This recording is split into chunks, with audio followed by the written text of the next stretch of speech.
ambao yeye anaendelea kutufundisha kwa utukufu wake, kwa ajili ya yale mema ya siku ya mwisho ambayo ni maisha ya kuishi juu ya nchi, sio tena mbinguni, kama Luka 17:20-21 na mahali pa Ufunuo 11:15, kwamba maisha yetu yapo na hukumu imekwisha kuanza na tayari ina operate juu ya nchi.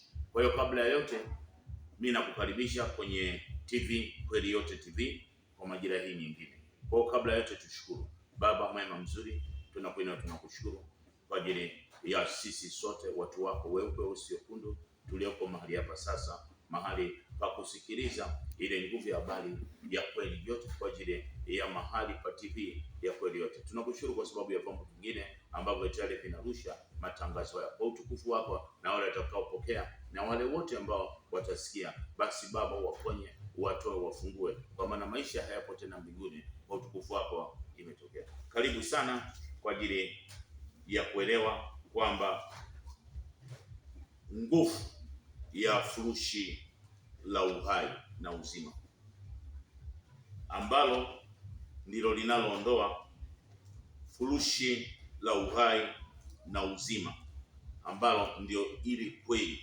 yote. Kwa hiyo inatumika kama furushi la uhai. Hakuna mtu aliyewahi kulifahamu furushi la uhai, lakini ndio linafuta ule uhai na uzima uliokuwa kwa uharibifu, kwa sababu kila kitu kilikuwa kina uhai na kila kitu kilikuwa kina uzima, lakini si katika yale mema. Ndio maana unaona wengi wenye haki hawakuwa na nguvu ya maisha marefu, kwa sababu tayari uhai hawakuwa nao. Kwa hiyo utafahamu, tutajifunza kwa haya ambayo kwamba ni kwa nini sasa afute uhai. Ni kwa sababu vile vitu ambavyo tulivyokuwa tunatakiwa kuvitumia hatunavyo tena, kwa majira ya unabii hatuna. Ndio maana lazima alete silaha za juu kwa ajili ya uumbaji huu. Utasoma hapo ni Samueli wa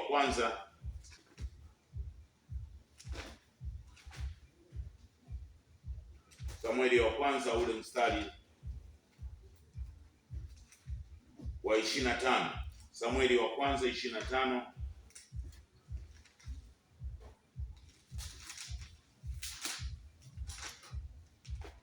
Samueli wa kwanza 25. Samueli wa kwanza 25-29. Nasoma hapo hiyo furushi la uhai na furushi la uzima. Hilo furushi la uhai na uzima ndio utalijua leo, utalifahamu, kwa sababu hawezi akatumia tena uhai na akatumia tena uzima ambao tayari una maadui mikono. Nasoma hapa, na hata ijapokuwa binadamu akuinde na kuitafuta uhai wako, huo uhai wako umefungwa katika furushi la uhai wa yeye aliyetuumba, ambaye ni Kweli Yote. Kwa hiyo yeye katika majira hiyo ambayo tulikuwepo juu ya nchi, kile ambacho kilikuwa ndani ya watu kilichokuwa kinatakiwa kiwepo, ilikuwa kinatakiwa kiwe ni uhai. Lakini tunaona kwenye Mwanzo 2:7 ule uhai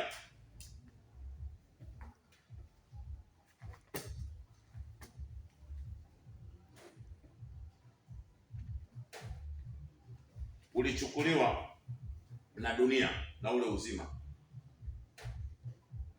Mwanzo 2:7, yeye Kweli Yote akamfanya mtu kwa mavumbi ya ardhi, akampulizia puani pumzi ya uhai, mtu akawa na uhai. Kwa hiyo tunaona hata pale tulipokuwa tunasoma tena kwenye Mwanzo 2 ule mstari wa 23, lile tukio la Adam na Hawa kumwacha baba na mama, hiyo ndio nguvu kubwa. Adui alichukua hiyo nafasi ya kumiliki uhai na kumiliki uzima. Ndio maana yeye akawa na uwezo wa kuwafanyia hiyo chochote anachotaka watendao kwa haki, na alikuwa hawezi akaambiwa kitu, kwa sababu tayari huyu kwenye majira yake sasa uhai hana, ile mamlaka ya uzima hana, kwa sababu uhai na uzima tayari ndio uliokuwa nampa nguvu ya kutaja vitu bila kuchanganyikiwa. Kwenye Mwanzo 2:19 yeye kweli yote akamfanyiza kutoka katika ardhi kila mnyama msituni na kila ndege wa angani, akamletea Adamu ili aone atawahitaji. Hiyo ndio ilikuwa ni uhai ndani yake na ndio ulikuwa uzima.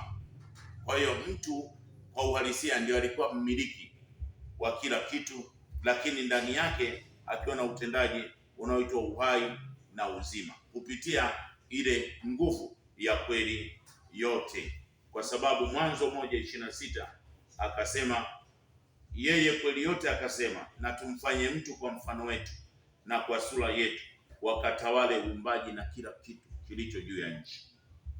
Ndio maana Mwanzo 2:15 anapewa bustani aitunze. Yeye kweli yote akamtoa mtu huyo akamweka katika bustani ailime na kuitunza juu ya nchi. Ina maana yeye sasa awe yule anayeweza kutamka na yatokee. Baada ya kutoka kwenye lile kusudi la kuwa na mahusiano mazuri na baba yake ambaye ni kweli yote na majira, tayari yeye alikuwa ni kitu tu. Adam na Hawa alikuwa ni kitu tu. Kwa hiyo ule uhai na uzima wakawa nao dunia. Ndio maana wakasema kwenye nguvu ya Ezekieli sasa 37:1-25 tukaonekana sisi ni mifupa tu ambayo kwa uhalisia haina chochote. Kwa hiyo wakawa wanatufanyia wanavyotaka, na mmiliki ndio akawa adui. Lakini tunashukuru sasa ya kwamba kwa sababu amekuja yeye, ina maana hawezi akatumia tena uhai na uzima, atatumia furushi lenye uhai. Tunajua uhai ni kidogo na furushi ina maana ni ile package, full package yake.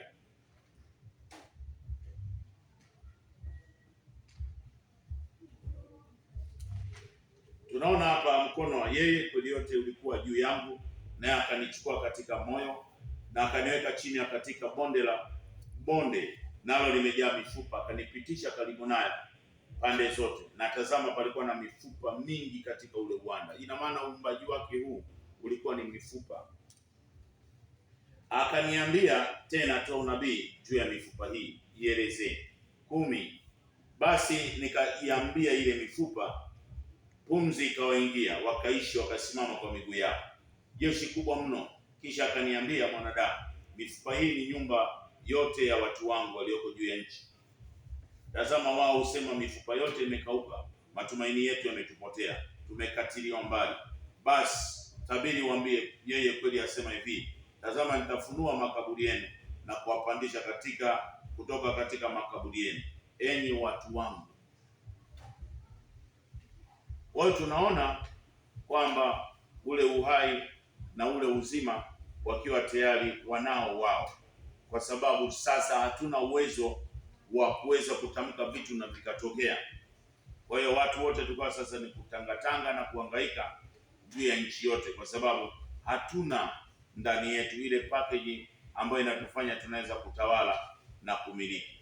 Tunaona Misali ile 18:20-21 namna ambavyo huyo aliyekuwa anaitwa Suleiman aliyekuwa amepewa nafasi ile wakati ule kama mwenye hekima. Misali 18 ule mstari wa 20, tumbo la mtu litajazwa na matunda ya kinywa chake, atashiba mazao ya midomo yake.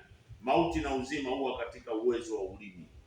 Kwa hiyo tunaona hiyo mauti na uzima tayari ilikuwa wewe unaweza kutamka, kwa sababu tayari una ile pumzi na ile nguvu ya uhai ndani yako, wa ile nguvu ya kweli yote. Sasa kwa sababu uhai hauna na kwa sababu tayari kuna nguvu ya mafundisho sasa ya Babeli, ina maana uhai wa kutamka sasa mwenye haki kwamba atamke, atengeneze vitu kwa ajili ya haya mema na mazuri juu ya nchi, ina maana hayakuwepo. Kwa hiyo ile nguvu ya uhai kwa mtu ndani ikawa haipo. Aliyekuwa na uhai na uzima akawa ni adui. Kwa hiyo tukawa tunaendeshwa kwa mfumo wa kutegemea sasa nini aseme mfalme wa Babeli, kwa sababu ya ule utumwa tuliokuwa nao baada ya kuachana na baba. Tunaona hata kwenye Isaya ile 57:19 kwamba yeye anaumba matunda ya midomo. Kwa hiyo uumbaji ukawa hakuna ndani yetu. Isaya 44:26 kwamba yeye anathibitisha kile unachokitamka, lakini kwa sababu tayari wewe hauna nguvu ya kuthibitisha, hauna nguvu ya kutamka, kwa sababu ndani yako hakuna uhai. Una ule uhai tu wa kwamba yani upo tu, lakini ule uhai wa vitu vizuri, ule uzima wa vitu vizuri hauna. Kwa hiyo ndio maana tunaona hapa kwamba kwenye 26 hii Isaya 44:26, nilithibitishaye ile kweli ya mtumishi wangu na kuyafikirizia mashauri ya mtumishi wangu. Tunaona hapa anakuwa nasubiri tu wewe utamke, lakini kwa sababu hauna uhai, hauna uzima, basi ina maana ni kukaa tu, tulikuwa tupo tu. Kwa hiyo mpaka yeye akasema akija ndio atarejesha ile nguvu sasa ya lile furushi la uhai na uzima. Ndani yake ndio lipo kwenye nguvu ya ile kweli yote. Kwa ile mamlaka ya kutamka na uinua uhai na uinua uzima wanao dunia. Ndio maana wao wana uzima wa vitu, wana uhai wa vitu. Mwenye haki hata akilima leo ilikuwa inakauka, anafuga vitu vinakufa, mambo mengi, kwa sababu ndani yake tayari hana nguvu, hana uhai, hana uzima. Lakini sasa upaji wote umepokea lile furushi lenye uhai, furushi la uzima kwa kila mmoja kwenye uumbaji wote. Kwa nini sasa hapo tunaongea hivyo? Ni kwa sababu tayari wanathibitika kupitia Yeremia 18:18. Dunia walikuwa hapo.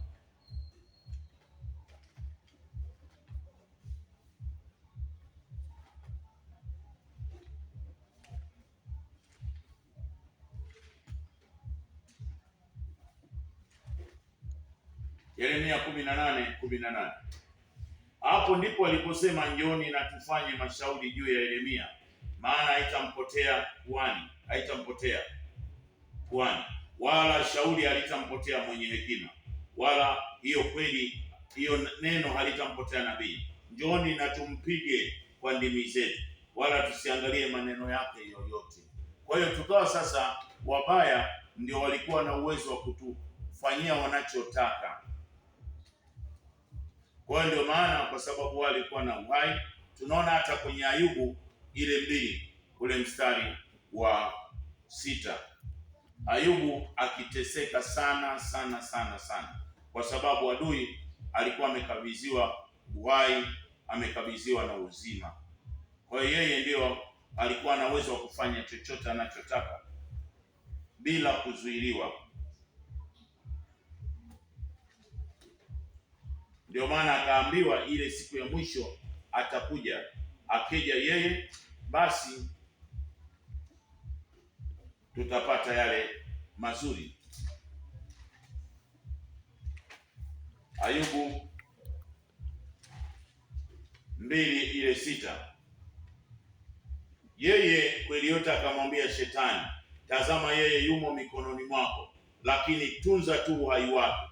Basi Shetani akatoka mbele ya uso wake, yeye kweli yote akampiga Ayubu kwa majipu mabaya, tangu wayo hata utosi wa kichwa. Kwa hiyo uhai tunauona ulikuwa mikononi mwa adui. Kwa hiyo hata hii nguvu sasa ya Luka 4, kwa hiyo ilikuwa hatuwezi kutoka kwenye mikono, kwa sababu tayari tulikuwa tumeshaasi. Kwa hiyo nguvu ndani yetu ikawa haipo. Kwa hiyo sasa, baada ya wewe unayepokea nguvu ya kweli yote na kumshirikisha mwenzio, basi ndio uumbaji unapona, unaendelea kupona, kwamba kweli yeye mwenyewe amekuja na tayari anatufundisha kwa furaha yake yeye mwenyewe. Luka 4:5, akampandisha juu, akamonyesha miliki zote za ulimwengu kwa dakika moja, Ibilisi akamwambia, nitakupa wewe nchi yote na fahari yake, kwa kuwa imo mikononi mwangu, nami humpa yote kama nipendavyo. Basi wewe ukinisujudia, yatakuwa yako. Huyo kweli kwa leo Yesu akajibu akamwambia, imeandikwa, msujudie Bwana Mungu wako tu peke yake.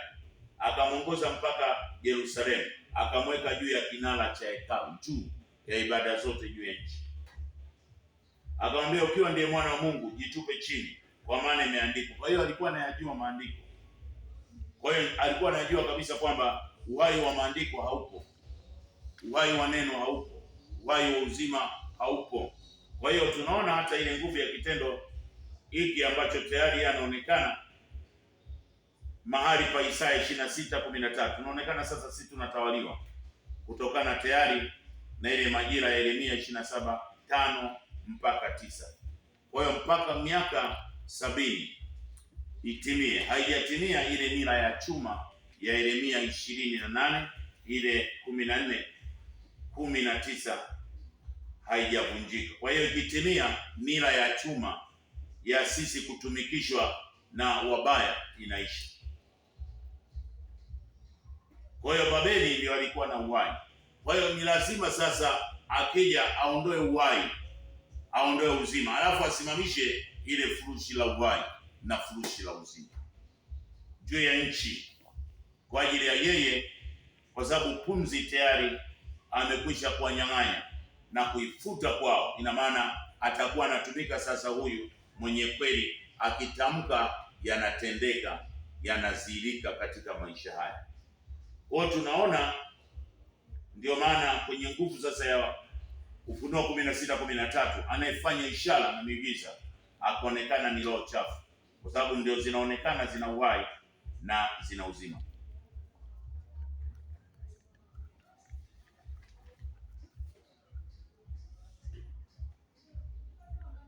Tena kwamba mtu awaye yote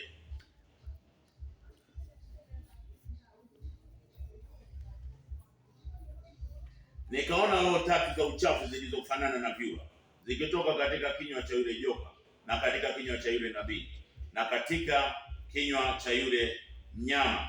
Hizo ndizo roho za mashetani zifanyazo ishara. Zinafanya ishara kwa nini? Zinafanya kwa sababu zina uhai, zina uzima. Kwa hiyo kwa sababu huwezi kufanya ishara bila kuwa na uhai na uzima, hauwezi. Kila kitu kina uhai na uzima. Kwa sasa ina maana yeye ndio kuturejesha sasa, ili ule uhai na uzima usiwe kwenye nguvu ya yale yaliyokuwa tayari yanatumika kinyume, si katika kutusaidia, kama vile ambavyo unaona kwenye Ufunuo 13 ule mstari wa 15, akapewa kutia pumzi ya uhai katika ile sanamu ya mnyama, hata ile sanamu ya mnyama inene, na kuwafanya hao wote wasiosujudia sanamu watiwe chapu. Kwa hiyo ni lazima sasa ule uhai unaotumika juu ya nchi na uzima ambao ni fotokopi ufutwe, alafu aachilie furushi la uhai na furushi la uzima kubwa kwa ajili ya utukufu wake, akiwa na zile silaha zake za akiba, kwa sababu ya kutusaidia. Anajua aliyekuwa na miliki uumbaji, anamjua. Kwa hiyo ni lazima yeye kama yeye muhusika katika uumbaji huu, na yeye awe na silaha za kutusaidia. Yeremia 50 ule mstari wa 25, yeye kweli yote amefungua akiba yake ya silaha, naye amezitoa silaha zake za ghadhabu yake. Maana yeye Baba ambaye ni kweli yote ana kazi anayotaka kuifanya juu ya nchi. Kwa hiyo hawezi akatumia silaha zile zile ambazo tulikuwa tunazitumia na dunia wakawa nazo. Kwa hiyo baada ya hiyo sasa, ina maana tuliendelea kuishi kwa neema. Ndio maana injili zote juu ya nchi zilikuwa kina unabii. Ndio maana ibada nyingi sasa, kwa sababu neema ilikuwepo. Ndio maana kwenye Zekaria 11:10, na heri kwa ajili ya heri aliyebarikiwa au heri angojaye. Hili ni atueleze moja kwa moja na tufikie mahali ambapo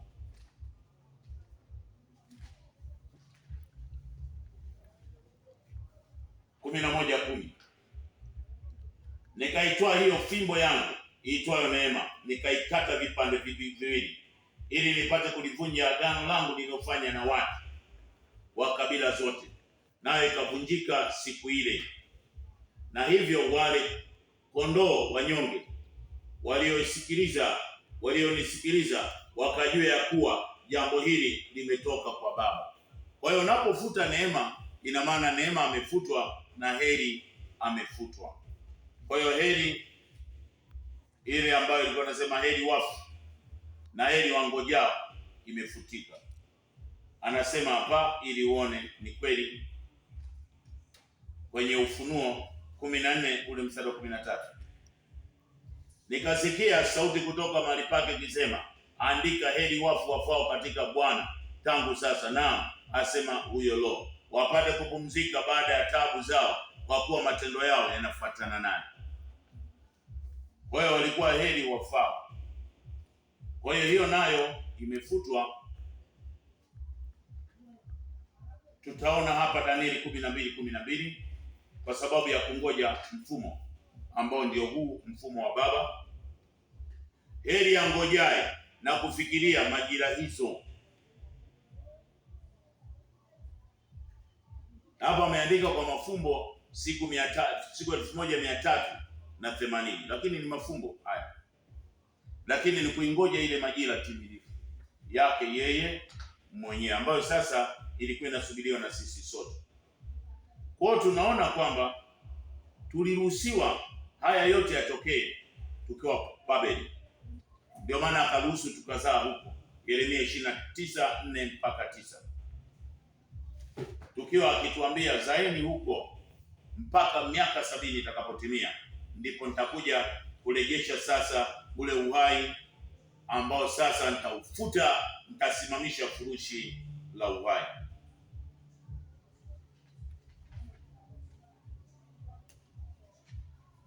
Ile 29 ule mstari wa 4 nasoma.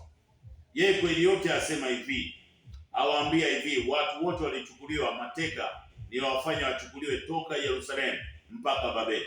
Jengeni nyumba mkakae ndani yake, kapandeni bustani mkale matunda yake, oeni wake mkazae wana wa binti zenu, kawaozeni wake wana wenu, mkaoze waume binti zenu, wazae wana wa binti zenu, mkaongezeke huko wala msipungue. Kautakieni amani yule ambao nimewafanya mchukuliwe mateka, mkauombee kwa yeye kweli yote, kwa maana katika amani yake ndio ninyi mtapata amani. Kwa maana yeye kweli yote asema hivi, manabii walio kati yenu na wabashiri wenu wasiwadanganye ninyi, wala msisikilize ndoto zenu mnazooteshwa, kwa maana kwa jina langu utabiri maneno ya uongo. Mimi sikuwatuma.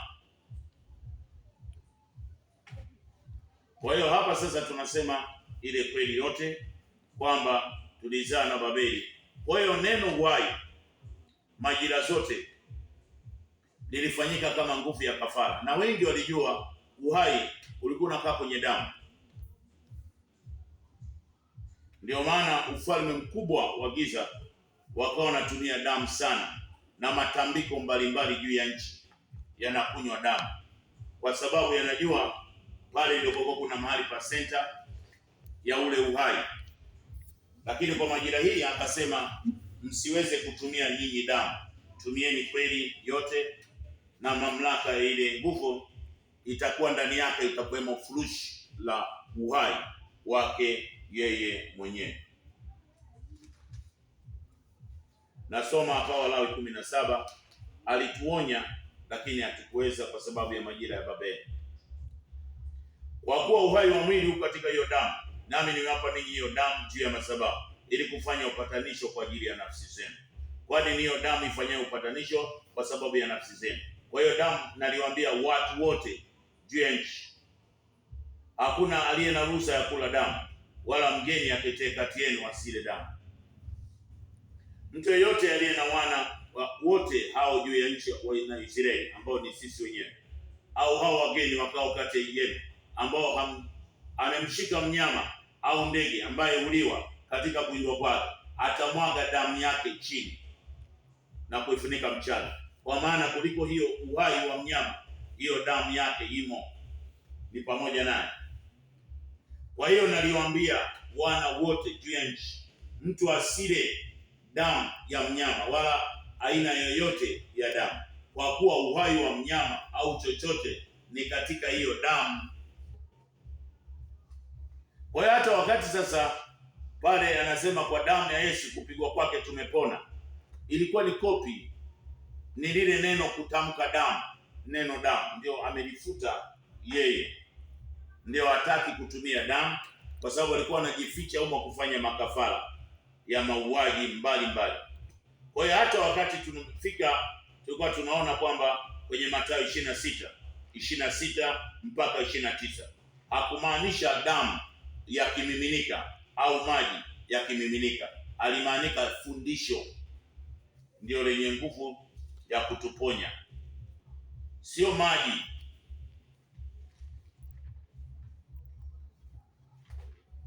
Kwa sasa ina maana anafuta hivyo vitu ili angalau tuwe sawa. Nao walipokuwa wakila, Yesu alitoa mkate akabariki, akaumega akawapa wanafunzi wake, akasema twaeni mle, huu ndio mwili wangu. Akakitwaa na kikombe akashukuru, akawapa na wanafunzi wake, akasema nyweni hii katika hiki kikombe, maana hii ndio damu yangu imwagikayo kwa ajili ya ondoleo la dhambi. Ukijifunza hapo nyuma, hawa ilikuwa ni mfano kwamba namna wanavyotumia hiyo nguvu ya mfumo wa makafara juu ya kuangamiza watu wasiokuwa na hatia. Ina maana, ndio maana unaona wanafunzi wake hapa wananywea kikombe, na wanafunzi juu ya nchi wanachezeshwa mpira. Wale unaoona wachezaji 11 ni mitume wa Yesu kwenye Marko 11 ile 16 mstari wa 14. Kwa hiyo wanachezesha kikombe. Hii kombe la dunia unaloliona ni kombe la fundisho, liko kwenye michezo, lakini kwa sababu ilikuwa ni nguvu ya mahali pa unabii, ina maana hakugusa chochote. Kwa hiyo ndio maana tunashabikia sana hii michezo, lakini tulipelekwa nje, hatukuwepo. Lakini nawaambieni, sitakunywa kabisa tangu sasa hii uzao wa mzabibu, hata siku ile nitakapokunywa mpya pamoja na katika ufalme wa Baba yangu. Ufalme wa Baba yangu ni kweli ndio tunakunywa. Tukisoma Yohana 6 hatunywi maji, kwa sababu ukisimamisha maji kugeuza chochote au juisi yoyote au mzabibu yoyote, ina maana ufalme wa giza wanajua kwamba tulikatazwa kunywa na hatuna ruhusa ya kunywa. Sasa tusome hapa Yohana 6 mstari wa 55. Kwa maana mwili wangu ni chakula cha kweli na damu yangu ni kinywaji cha kweli.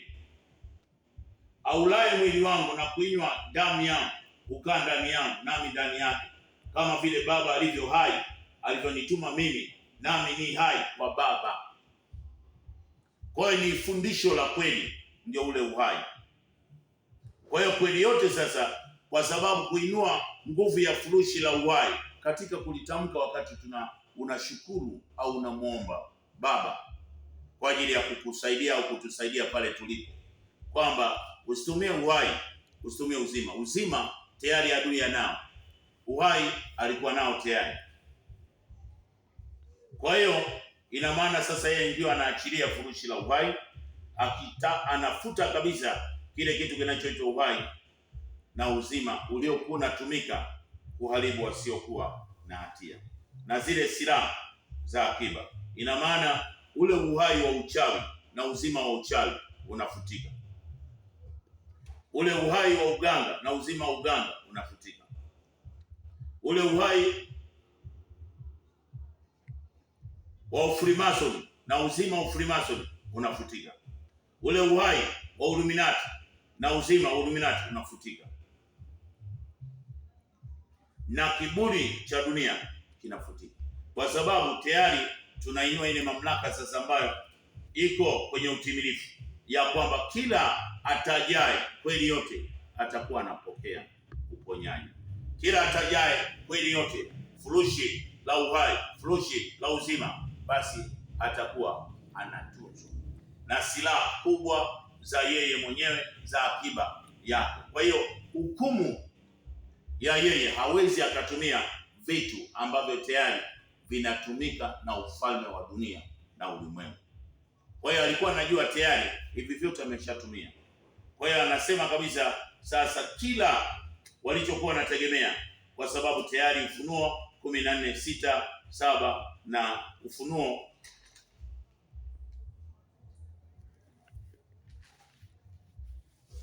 na Ufunuo tumalizie hapa.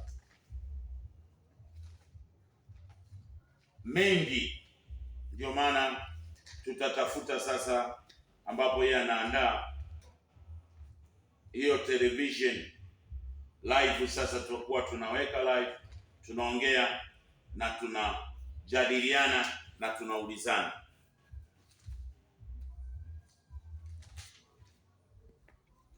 Nami nikaona alipofungua muhuri wa 6, palikuwa na tetemeko la nchi juu ya nchi, likawa jeusi kama gunia na singa, mwezi wote ukawa kama damu, na nyota zikaanguka juu ya nchi kama vile mtini upukutishwapo mapoza yake utiswapo na upepo mwingi. Mbingu zikaondolewa kama ukurasa ulivyokunjwa, na kila mlima na kisiwa kikahamishwa kutoka mahali pake. Na falme wa dunia na wakuu na majemedari na matajiri na wenye nguvu na kila mtumwa na muungwana wakajificha katika pango za chini ya milima, wakiambia milima na miamba, tuangukieni, tuficheni mbele ya sura ya yeye aketie juu ya kiti cha enzi. Kiti cha enzi ni kweli yote na hasira ya kweli yote, siku yake ya hukumu. Kwa maana siku iliyo kuu ya hasira yake imekuja, nani atakayeweza kusimama?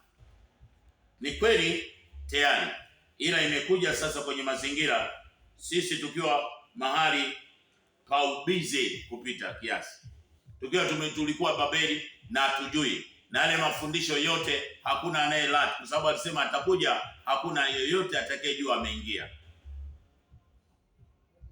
Kisha nikaona malaika mwingine akiruka katika mbingu, mwenye injili ya milele ya umilele, awahubiri hao wakao juu ya nchi, na kila taifa na kabila na lugha na jamaa, akasema kwa mamlaka iliyo kuu, mcheni aliyewaumba, kwa maana saa ya hukumu yake imekuja, na iko juu ya nchi. Yeye alizifanya mbingu na nchi na bahari, kwa maana ufalme wa dunia huu umekuwa ufalme wa Baba. Ina maana ushetani juu ya nchi hauna nafasi. Kwa hiyo wewe na mimi, mweupe, mweusi, mwekundu, ina maana nguvu ya uhai wa mabaya umeondolewa, nguvu ya uzima wa mabaya umeondolewa. Uchawi, uganga, ushirikina, Illuminati, Freemason, roho chafu za kila namna zilizokuwa katika nguvu ya ishara na miujiza zimeondolewa. Kwa hiyo yeye Baba ametupa nafasi ya kushukuru kila mmoja alipo, awe kiongozi, asiwe kiongozi, mweupe, mweusi, mwekundu, kushukuru wa imani zozote, kwa sababu imani, tumaini si katika level ya majira hii. Hakuna huku dini, hatuongelei mambo ya imani na tumaini za dini. Hapa kwa Baba ni wote sawa. Ndio maana anatuhudumia wote kupitia kweli yote. Ndio maana hata salamu ya mahali pa majira timilifu tunasalimiana kweli yote, maisha halisi. Ukienda kuangalia ile nguvu ya mafundisho katika ile faila ambalo ni kwa ajili ya Kweli Yote TV, utaziona hapo. Mshirikishe na mwenzio kwamba siku ya hukumu imefika, na amefuta kitu kinachoitwa uhai, amefuta kitu kinachoitwa uzima, ameinua mamlaka ya furushi la uhai, furushi la uzima liko kwenye mahali pa Samueli wa kwanza ile 29 ile 25-29, na nguvu ya majeshi ya akiba yake Yeremia 50:25. Tumepona sisi sote, anzia taifa limepona, mataifa, viongozi wakubwa kwa wadogo, wanafunzi, vijana, mabinti, hata sasa ile nguvu ya mahali tunasema jinsi ni majira ya utimilifu. Wote watabadilika kwa sababu kaja yeye anayewataka awe nao. Kwa hiyo tumebarikiwa, tumeinuliwa. Muwe salama. mtunzwe, mlindwe, mfanikiwe, mbarikiwe maisha juu ya nchi.